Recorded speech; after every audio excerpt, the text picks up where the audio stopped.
Okay, we'll resume. Shall we do this? Let us start. Some more questions? Yes? Just now I had to vote in the room next door, and I like to pick up from where Edward Yeo left off. Well, yes, sorry, the question was not answered actually. DS.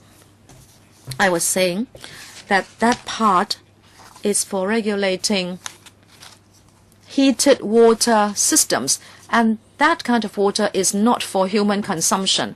But if we include the water heaters used in restaurants or kindergartens there, people may mistake that the water included under this part is potable. But that is not what it intends to regulate. As Dr. Wong was saying, if there is hot water passing through a pipe, there may be more release of metals, and therefore the resultant water may not be suitable for human consumption. Dr. Yu is asking whether we can subsume that in this part, and I'm saying that it may not be appropriate.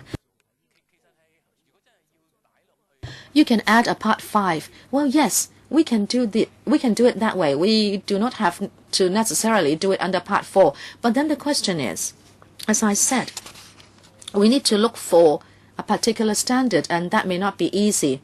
And then there is one more thing. If you want to add something new to the regulation, again, we need to spend time on consultation because there are many people in the industry.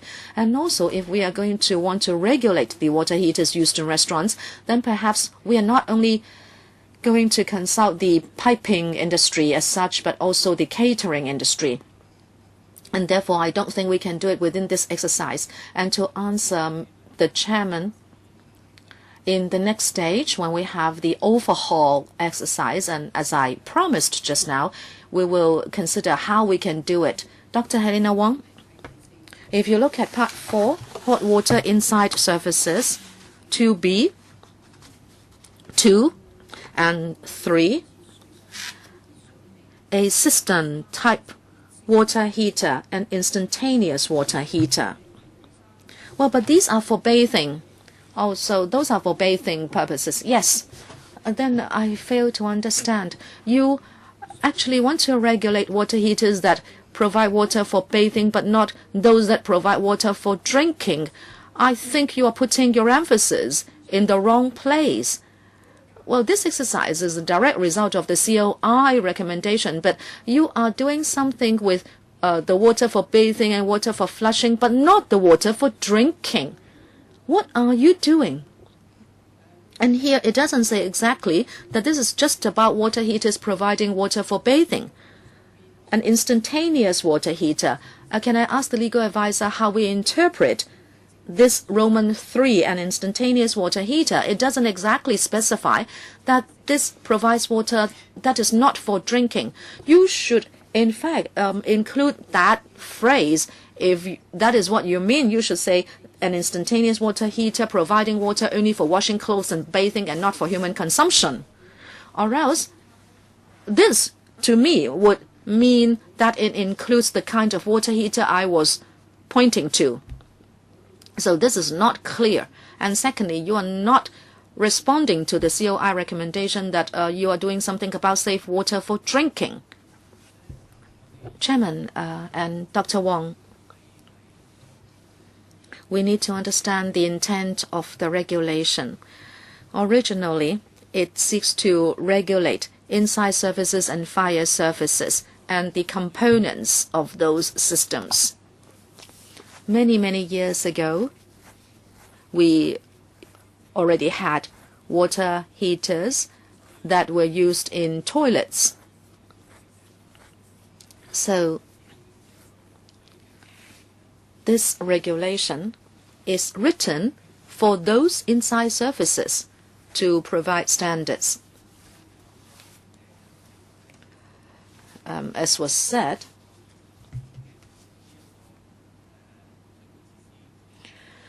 the existing WWO and WWR do not exactly regulate water quality. That was what somebody already said, and that is why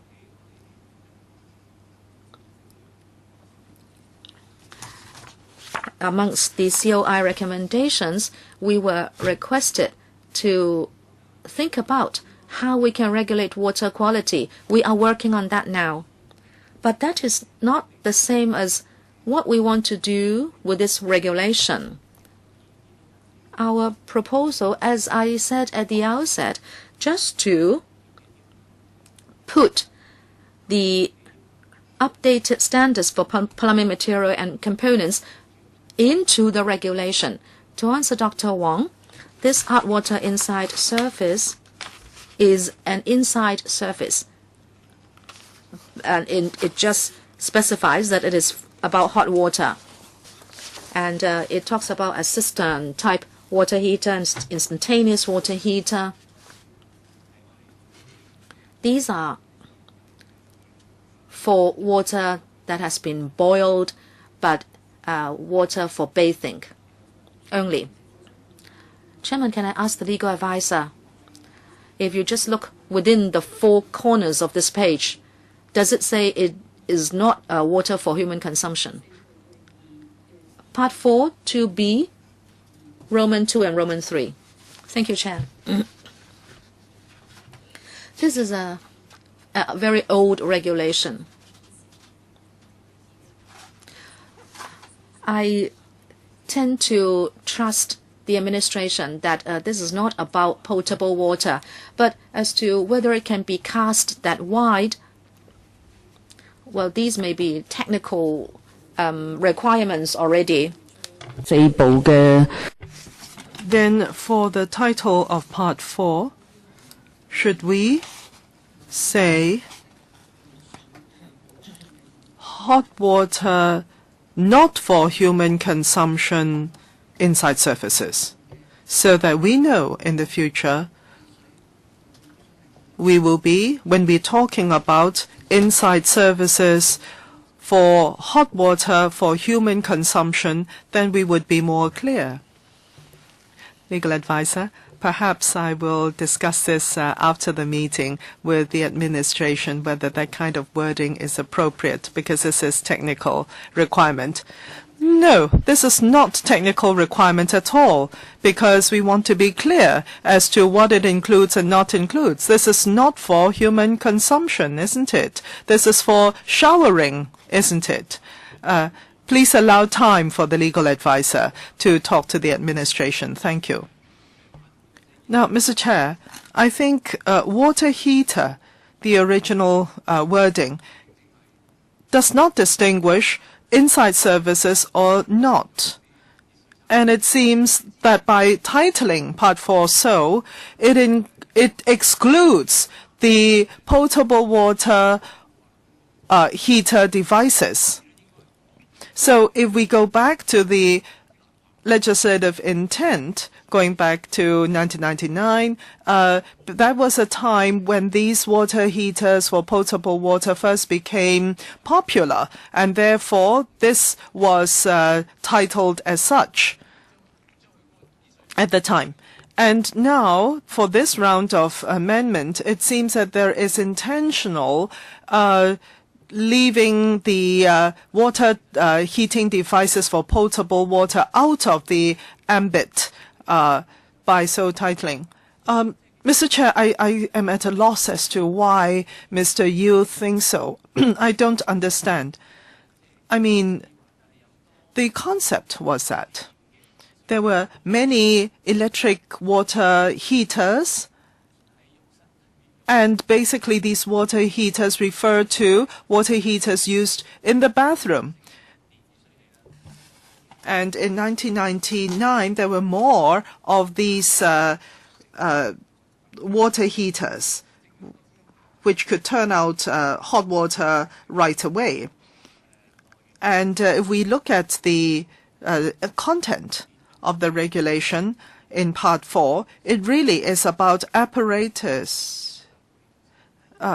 It is not water heating apparatus, which is the water heating devices that you're referring to. Part 4 is not about that. It's about inside services. All right. Let us begin clause by clause examination. The Secretary, Deputy Secretary. Yes, Waterworks Amendment Regulation 2017. I would just want to remind you to use your Chinese version for the Waterworks Amendment Regulation. Yes, there are a number of them. Let me go through them one by one. First of all, the commencement date is 2017 July 14th. That is when the regulation comes into operation. I don't know whether there are questions concerning that. Mr. Chair, if in the interim we still haven't had the public deputation yet, and now we're in clause by clause examination already. I'm just thinking whether this is reversing the timetable. I mean, after having heard public views, do we come back to clause by clause examination? I mean, that for one. And secondly, the extension. I think we have to look at the different issues before we can say whether the commencement date should be July 14th or not.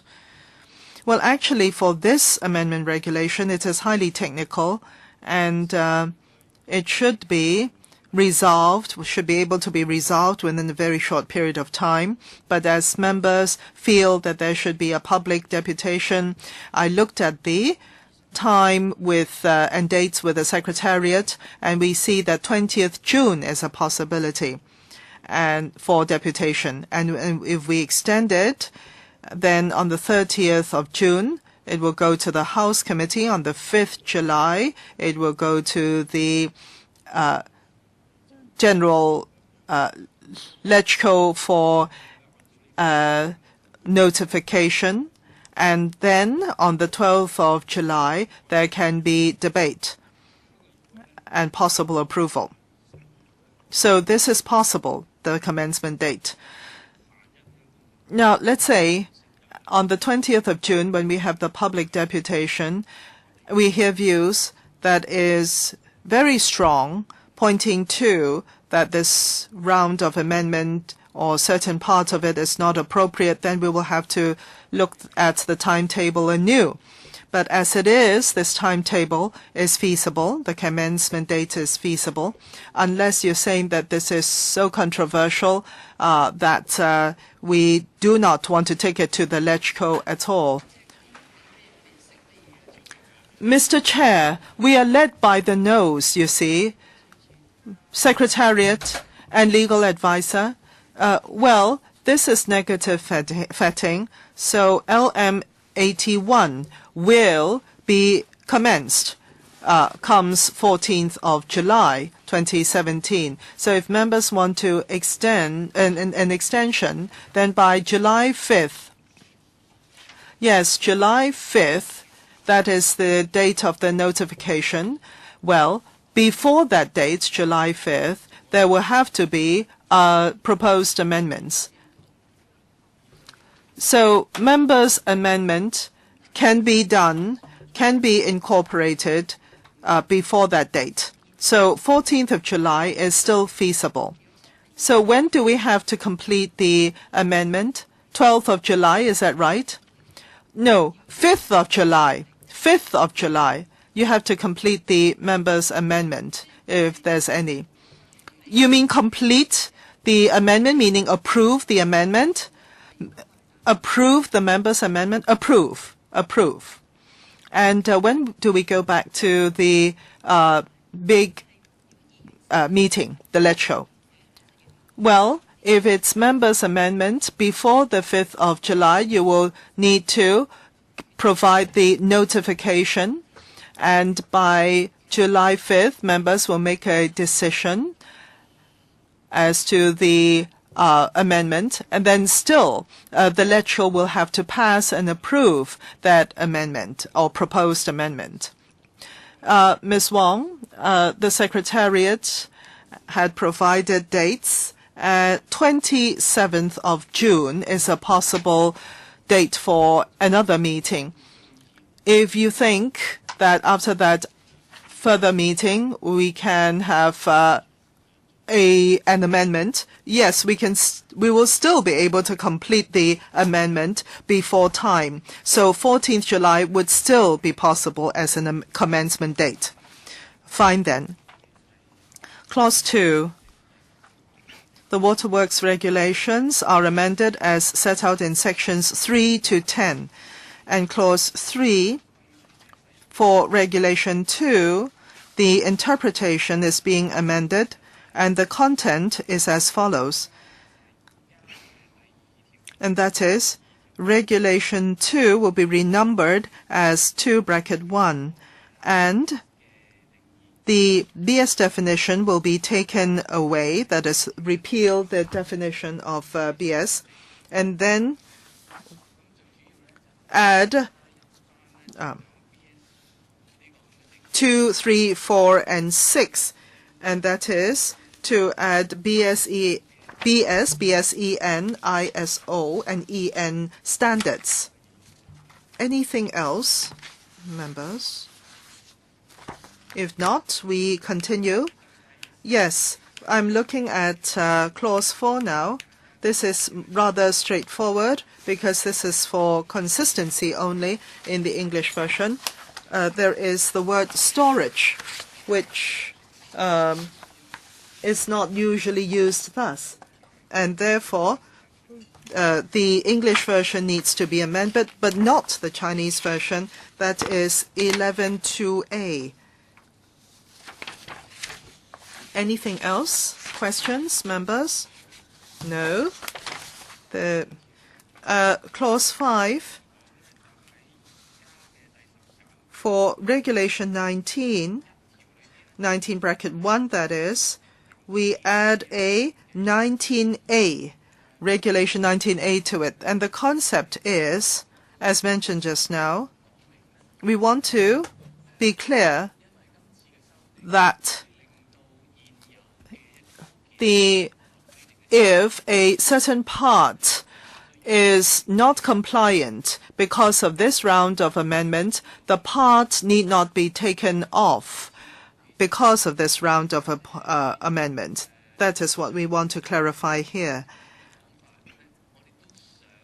And so we also want to include a concept, and that is, if there are new rounds of amendment, we do not have to do this every time. And that is, in 19(1), we do not have to add with every subsequent amendment a new clause under this, and therefore we propose the new regulation 19A. And regulation 19A is exactly as I have mentioned just now. It says if a pipe or fitting installed before the enactment of amendments comes into operation merely because on the coming into operation of the enactment, the pipe or fitting does not comply with the requirement introduced by the enactment, no person is required to alter or renew the pipe or fitting installed. Ms. Wang? The new 19A, your consideration is, as you mentioned, that let bygones be bygones, and that is for parts and piping that was installed before the new round of amendment, they need not be dismantled. So you do not want to unduly disturb the public. That's your intention. But would it not happen? Would it not happen? The situation as follows, and that is the parts already installed really do affect the quality of potable water, or should they not be taken down or taken off? So my question is, for this kind of letting bygones be bygones, there should be a principle, a line drawn, and that is where these parts do not adversely affect the quality of the water. That is, there is no cadmium water, no leaden water, no nickeled water. Only then can these parts stay intact. Shouldn't that be right? Well, the legal advisor, Mr. Chairman, had spoken just now, and basically there is already this power by the authority by virtue of Section 16A. There is already this power given to the authority. The legal advisor, one more time. Well, for this clause, we're saying the pipes and fittings need not be dismantled just because of a new round of amendment. But if it is, well, to answer the member's question, this is not the only reason, meaning that if the pipe or fitting is problematic, then the other regulations will have to be complied with. So this actually does not jeopardize or prejudice the compliance to other laws, that is for pipes and fittings. And it says no person is required to alter or renew a pipe or fitting installed. But on the other hand, if there is any wastage of potable water, contamination, etc., then these pipes or fittings will have to be changed. So this 19A should be read in conjunction with 16A. Is that right? On the power of the authority? Now, in wielding the power of the authority, are there any stipulations concerning or providing guidelines to the authority, saying that the authority has the highest standard of upholding standards of water quality for potable water?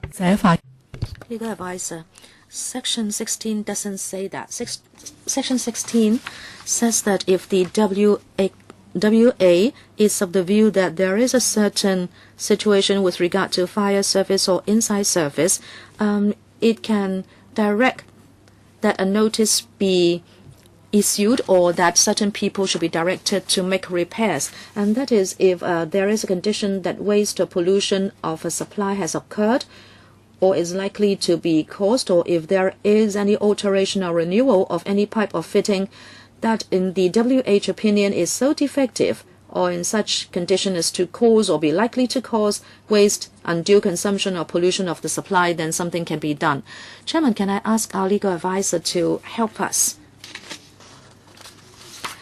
and show us what the original provisions say, because now we don't know what the WHA's powers are and how the WHA exercises his power and what the guiding principles are.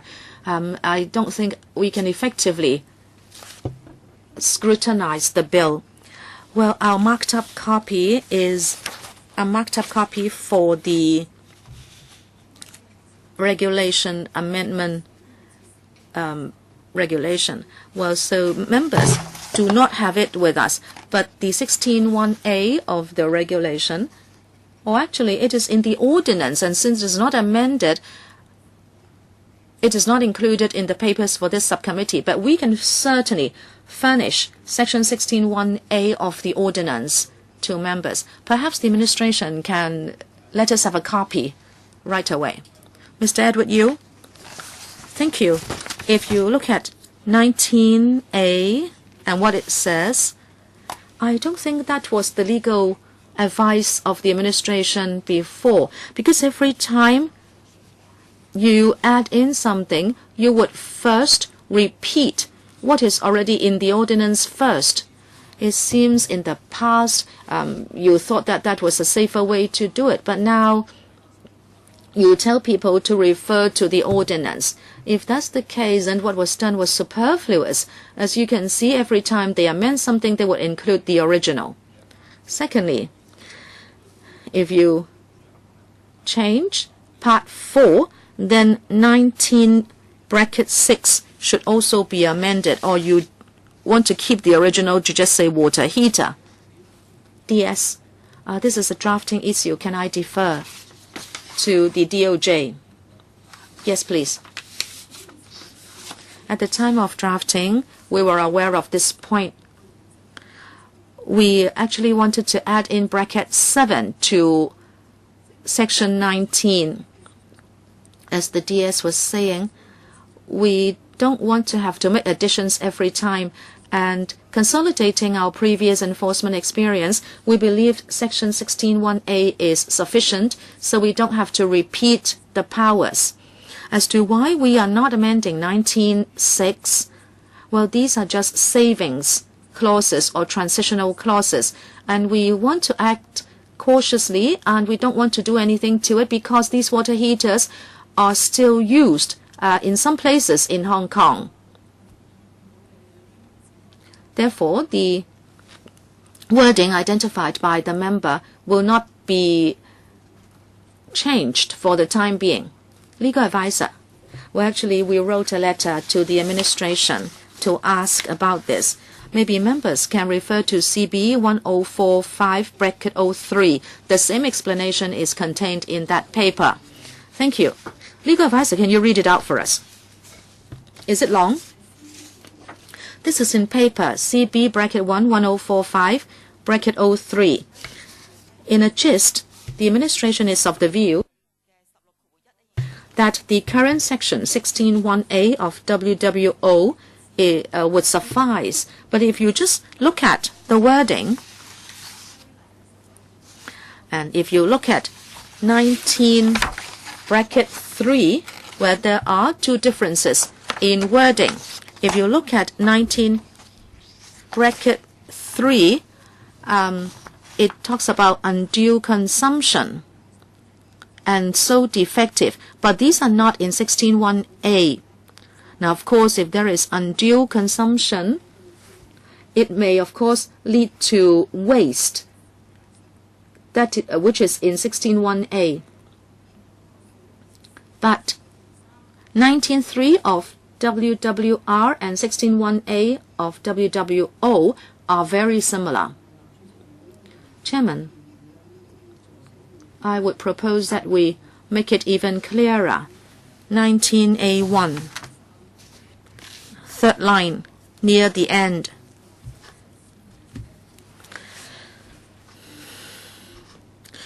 The pipe of fitting does not comply with the requirement introduced by the enactment.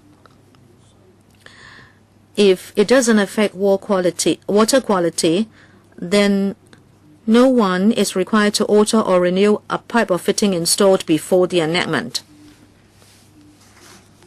If there is no effect on water safety or water quality, rather.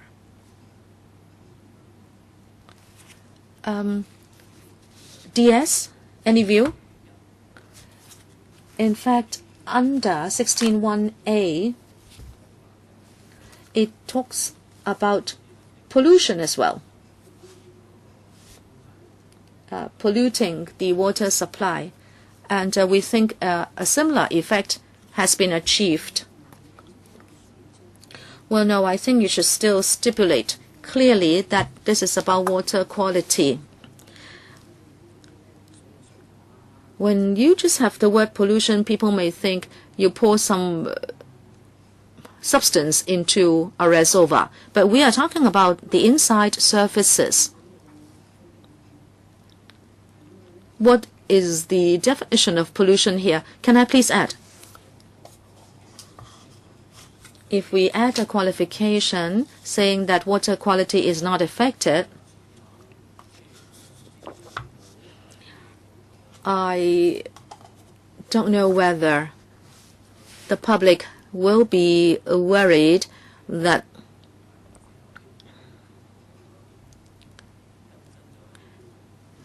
if we update the standards and the regulation, and the old buildings may then not be able to comply with the new standards. Is it? I think a bell is being rung. Do you have to go over again? Yes, we do have to. Sorry. We'll suspend the meeting. Chairman, we'll have to borrow a few minutes. Okay.